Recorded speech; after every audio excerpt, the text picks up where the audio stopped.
जय हिंद दोस्तों, नमस्कार। सत्यसाई कॉमर्स गुरु यूट्यूब चैनल में आपका स्वागत है।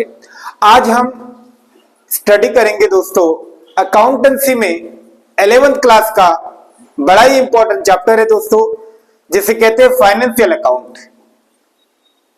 फाइनेंशियल अकाउंट में बच्चों हम मेन दो अकाउंट बनाते हैं और एक फाइनेंशियल स्टेटमेंट बनाते हैं जिसको हम बैलेंस शीट कहते हैं। तो उनमें से आज हम जो पहला अकाउंट बनता है ट्रेडिंग अकाउंट, उसको प्रॉपर तरीके से कैसे हम मेंटेन करते हैं, आज उसको हम बड़े ही मजेदार तरीके से देखने वाले हैं दोस्तों। आज हम ट्रेडिंग अकाउंट का बेसिक अच्छे से कवर कर लेंगे।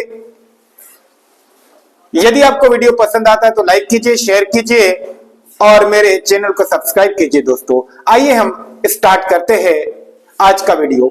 दोस्तों आज हमें जो प्रिपेयर करना है वो है हमारा ट्रेडिंग अकाउंट। ट्रेडिंग अकाउंट को हिंदी में व्यापार खाता कहते हैं दोस्तों। तो ट्रेडिंग अकाउंट क्यों बनाते हैं या इसकी मीनिंग क्या है, तो इसका थ्योरी का वीडियो मैं अलग से लाऊंगा, लेकिन आज उसकी मीनिंग क्लियर कर देता हूं कि ट्रेडिंग अकाउंट दोस्तों हमारे बिजनेस का ग्रॉस प्रॉफिट या ग्रॉस लॉस को कैलकुलेट करने के लिए बच्चों हम ट्रेडिंग अकाउंट प्रिपेयर करते हैं। मतलब सर कि ग्रॉस प्रॉफिट का मतलब क्या है कि हमें इन लेमन लैंग्वेज में दोस्तों कि मोटे तौर पर कितना प्रॉफिट हुआ है, मोटे तौर पर कितना प्रॉफिट हुआ है, मतलब कि दोस्तों जो हमारा परचेस और सेल का जो डिफरेंस है मोटे तौर पर कितना हुआ है, वो फाइंड करने के लिए हम ट्रेडिंग अकाउंट बनाते हैं। तो आइए, हमने क्वेश्चन ले रखा है prepare trading account for the year ending on 31st March 2024 for the following balance. तो दोस्तों सबसे पहले हम फॉर्मेट बना लेंगे और किसी भी फाइनल अकाउंट का फॉर्मेट जो बनेगा होता है दोस्तों पर्टिकुलर अमाउंट। ऐसे दोस्तों 4 कॉलम हो गए हमारे, इसमें डेट का कॉलम नहीं होगा क्योंकि एक पर्टिकुलर डेट को बनता है दोस्तों। सबसे पहले इसका हेडिंग प्रॉपर तरीके से लिखा होना चाहिए, जैसे हमने ट्रेडिंग अकाउंट लिखा। यदि मैं किसी फॉर्म या सोसाइटी का नाम दिया है जिसका मैं ट्रेडिंग अकाउंट प्रिपेयर करना, तो सबसे पहले उसका नाम आएगा, फिर आएगा आपकी हेडिंग और उसके बाद जिस डेट को हम इसको प्रिपेयर करेंगे वो डेट आएगी दोस्तों। यह है फाइनल अकाउंट का पार्ट है दोस्तों, इसीलिए इसे बड़ी सावधानी से हमें प्रिपेयर करना पड़ता। तो इसे बनाना बहुत ही आसान है। कॉमर्स के बच्चों को ट्रेडिंग अकाउंट या फाइनल अकाउंट बोले तो दोस्तों बहुत ही पसीने छूट जाते हैं, लेकिन बहुत ही सिंपल है ये ट्रेडिंग अकाउंट बनाना। तो आइए, ये जो ट्रेडिंग अकाउंट है इसका नेचर होता है, ये ट्रेडिंग अकाउंट नॉमिनल अकाउंट के नेचर का अकाउंट है दोस्तों। और इसके डेबिट साइड में हम किसको रिकॉर्ड करेंगे, एक्सपेंस या फिर दोस्तों लॉस का रिकॉर्ड होगा, और क्रेडिट में इनकम या प्रॉफिट जो है गेन है दोस्तों उसका रिकॉर्ड होगा। लेकिन इस ट्रेडिंग अकाउंट में क्या क्या रिकॉर्ड करना है, तो दोस्तों सबसे पहले इस ट्रेडिंग अकाउंट में आएगा ओपनिंग स्टॉक।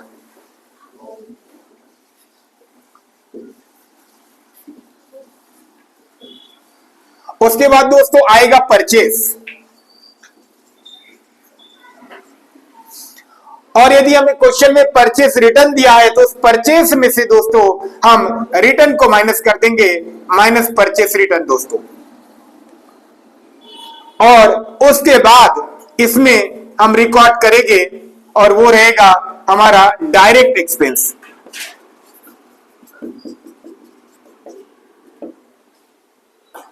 और इसके क्रेडिट साइड में सबसे पहले आएगा दोस्तों सेल्स।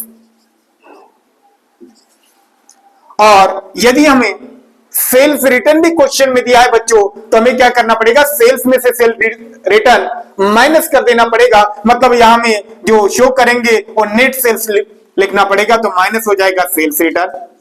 और दोस्तों इसके बाद यहां पे आएगा क्लोजिंग स्टॉक।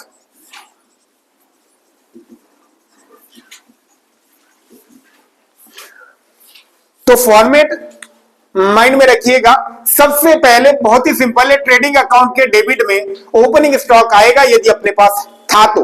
उसके बाद परचेस, यदि रिटर्न है तो परचेस में से परचेस रिटर्न माइनस करके हम लिखेंगे। और उसके बाद सभी दोस्तों जो डायरेक्ट एक्सपेंस है, डायरेक्ट एक्सपेंस का मतलब क्या होता है कि वह एक्सपेंस जो चीजों को मैन्युफैक्चर करने में, मीन्स फैक्ट्री में किसी फैक्ट्री में जिन एक्सपेंस को इनकर्ड किया जाता है दोस्तों, तो वो एक्सपेंस कहलाते हैं डायरेक्ट एक्सपेंस। थ्योरी के क्लास में हम बहुत प्रॉपर तरीके से इसको हम स्टडी करेंगे।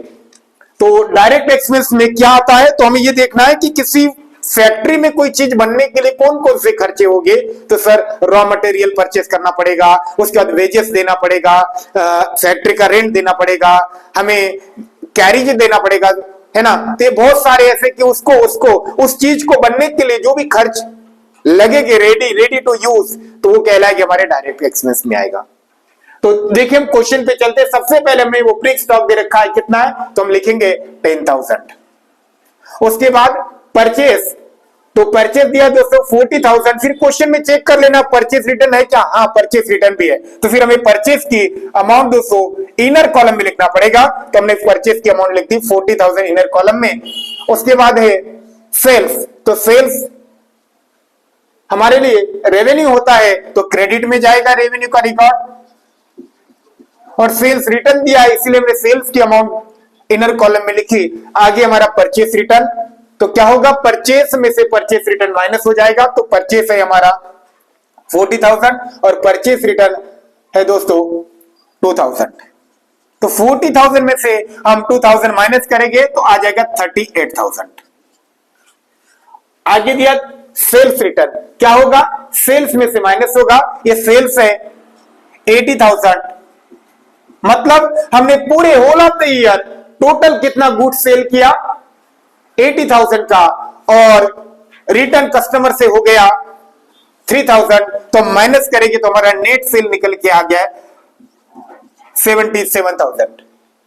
नेक्स्ट वेजेस, तो सर ये वेजेस फैक्ट्री में लगेगी, हमारे डायरेक्ट एक्सपेंस है, डेबिट में रिकॉर्ड होगा। वेजेस की अमाउंट है 7,000। कैरिज इनवर्ड, कैरिज इनवर्ड क्या होता है दोस्तों कि जो रॉ मटेरियल फैक्ट्री में लाने के लिए जो हम भाड़ा देते हैं, हिंदी में कहते हैं, तो कहलाता है कैरिज इनवर्ड। ये भी हमारा एक्सपेंस है, डायरेक्ट एक्सपेंस है, डेबिट में आएगा। कैरिज इनवर्ड कितना अमाउंट है इसका 2,000। नेक्स्ट दोस्तों कोल एंड पावर, ये भी तो हमें कहां लगेगा, फैक्ट्री में लगेगा, ये भी हमारा डायरेक्ट एक्सपेंस है। कोल एंड पावर है दोस्तों 1,000। नेक्स्ट है ऑक्ट्राई।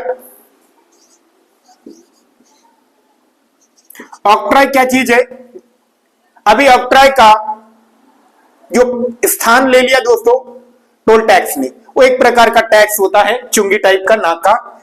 ये हमारा एक्सपेंस है 1,500। उसके बाद दिया दोस्तों क्लोजिंग स्टॉक, वो हमारा माल जो हमारे पास एंड में हमारे पास बच गया है वो क्लोजिंग स्टॉक होता है। और जो माल बच जाता है एज हम रेवेन्यू रिकॉर्ड करते हैं, इसलिए हम इसको क्रेडिट में लिखेंगे 20,000। तो देखो दोस्तों हमने जितने भी हमें एक्सपेंस और इनकम दे रखे थे सभी को प्रॉपर तरीके से मैं प्रॉपर साइड में रिकॉर्ड किया। फिर से मैं एक बार आपको रिपीट कर देता हूं, ध्यान से सुनिएगा। सबसे पहले ट्रेडिंग अकाउंट बनाना बहुत ही आसान है। इसके डेबिट में आएगा ओपनिंग स्टॉक यदि है तो, उसके बाद परचेस माइनस परचेस रिटर्न। उसके बाद जितने भी डायरेक्ट एक्सपेंस दिए रहेगी दोस्तों क्रेडिट में लिखना है 1 बाय 1 लिखना है डेबिट में ही। और क्रेडिट साइड केवल 2 ही चीज आएगी, एक आएगा आपका रेवेन्यू सेल्स, और यदि रिटर्न दिया सेल्स रिटर्न तो हम माइनस करके नेट सेल्स, और इसके बाद आएगा क्लोजिंग स्टॉक। इसके क्रेडिट में केवल 2 ही आएंगे, हमेशा याद रखना सेल्स और क्लोजिंग स्टॉक। और डेबिट साइड ओपनिंग स्टॉक आएगा, परचेस और सारे डायरेक्ट एक्सपेंस। इसके बाद हमें गैस करना है या तो डेबिट की टोटल ज्यादा रहेगी या क्रेडिट की टोटल ज्यादा रहेगी।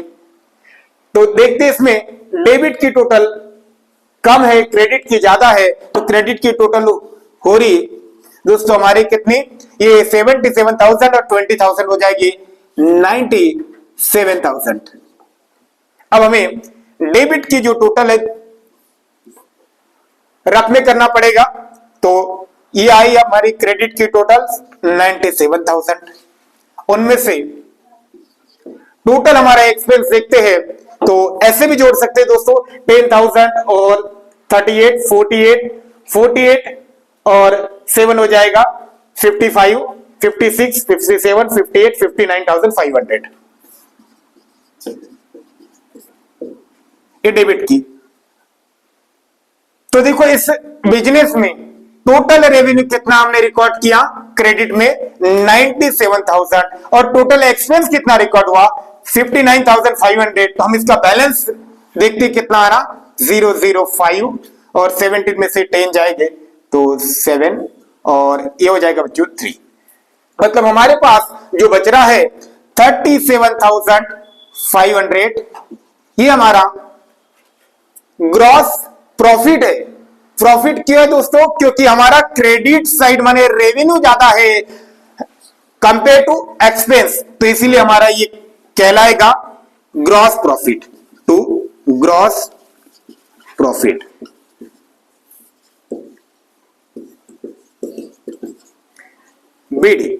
सीडी बच्चों। अब ये हमें इसके ब्रैकेट में लिखना पड़ेगा, जो भी ग्रॉस प्रॉफिट होगा हमारे ट्रेडिंग अकाउंट में, यदि डेबिट की टोटल ज्यादा आती तो हम बैलेंस क्रेडिट में लिखते हैं और वो होता है ग्रॉस लॉस। चाहे प्रॉफिट हो चाहे लॉस हो दोस्तों, वो हमें प्रॉफिट एंड लॉस अकाउंट में ट्रांसफर करना पड़ता, तो हम लिख देंगे ट्रांसफर टू P&L अकाउंट।